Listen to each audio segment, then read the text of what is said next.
কেবল অন্তপুরের চারিপ্রাচীরের ভেতরে থাকা নহে। বাঙালি মুসলিম নারী জাগরণের অগ্রদূত, নারীবাদী সাহিত্যিক ও সমাজ সংস্কারক বেগম রোকেয়া সাখাওয়াত হোসেন একসময়ের ঘন অন্ধকার ভেদ করে বলেছিলেন আলোর কথা। আজ সেই আলোরই মঞ্চায়ন। আমার মা ছিল ছোট্ট পুকুর, তাতে আমরা দিনই রাত। শুক্রবার সন্ধ্যায় রাজধানীর বিশ্ব সাহিত্য কেন্দ্রে রোকেয়ার স্বপ্নে আজকের সুলতানারা শীর্ষক এক আয়োজনে রোকেয়ার স্বপ্ন, কাব্য ও নাট্যের ভাষায় ফিরেছে মঞ্চে। নারী হইল ঘরের শোভা, গাছের শোভা ফুল। নারী হইল ঘরের শোভা, গাছের শোভা ফুল। অন্দরমহল থেকে জ্ঞানের আলোয় আসার যে ডাক রোকেয়া দিয়েছিলেন, আজকের সুলতানারা কি পেরেছেন সেই কাঙ্ক্ষিত অর্ধাঙ্গী হিসেবে নিজেদের প্রতিষ্ঠিত করতে, নাকি প্রগতির জাঁকজমকপূর্ণ আবহে প্রতিনিয়ত লড়তে হচ্ছে অদৃশ্য কোনো শেকলের বিরুদ্ধে? অন্তর্নিহিত সেই প্রশ্নই এখন মূল উপজীব্য।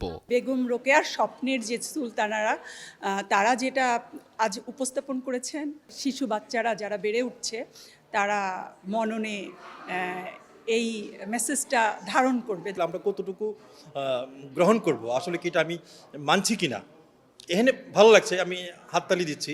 কিন্তু আমি ব্যক্তি জীবনে, মানে সংসার জীবনে, পারিবারিক জীবনে বা বৃহত্তর অর্থে বৃহত্তর সমাজের সাথে সেইগুলোকে মানে ফেস করার মতো সেই ভূমিকা আমি রাখবো কিনা। আরও নিজেদেরকে প্রতিষ্ঠিত করতে পারবো। আমাদেরকে শুধু নারী হিসেবে না, শুধু মায়ের চোখে না, আমাদেরকে মানুষ হিসেবে দেখা হোক।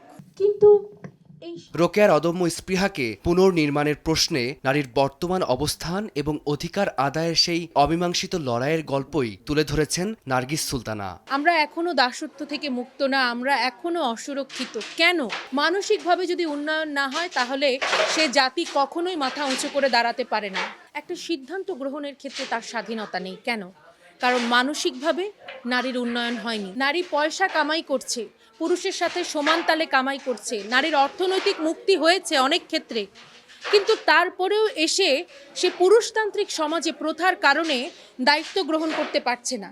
সকল নিয়মেরই একটা রোকেয়ার আদর্শকে কেবল স্মরণে নয়, মননে ধারণের প্রয়াসে নতুন এক জাগরণের সাক্ষী হতে সহযাত্রীর বেশে মাথা উঁচু করে দাঁড়ানোর আহ্বান সংশ্লিষ্টদের। ফল ছাড়া বৃক্ষ যেমন। ফারদিন মাঝার, সময় সংবাদ, ঢাকা।